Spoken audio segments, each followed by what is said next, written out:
Hey, I'm Hybrid Joe, and I've transformed my physique from this to this in only 1 year of training.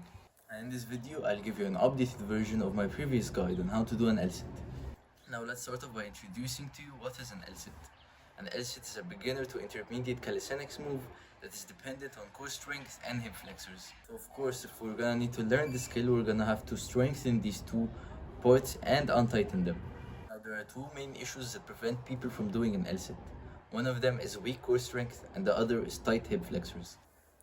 The L-sit is a unique skill that requires you to learn something called core compression, and it puts a lot of strain on the core. So strengthening your core and strengthening your core compression is necessary to learning this move.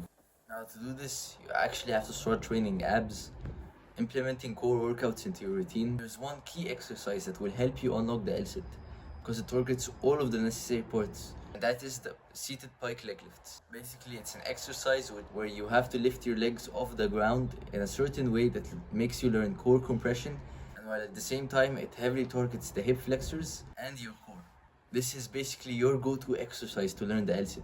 You can unlock the L-sit just by spamming this one exercise. And when the exercise becomes too easy, just bring your hands forward. And this makes it harder again. And this will solve your issue of a weak core, and it will strengthen your core compression. Your body will actually learn how to do core compression.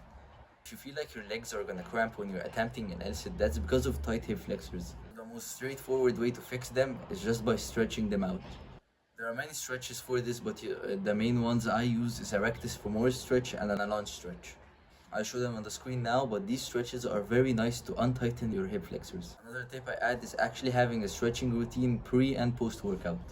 Now I've talked about this in another video, but pre-workout you're supposed to do dynamic stretches, and post-workout you're supposed to do static. So I'd make a stretching routine to target all of the tight muscle groups you have. And yeah, that's basically it. I hope this video helps. Good luck in your journey.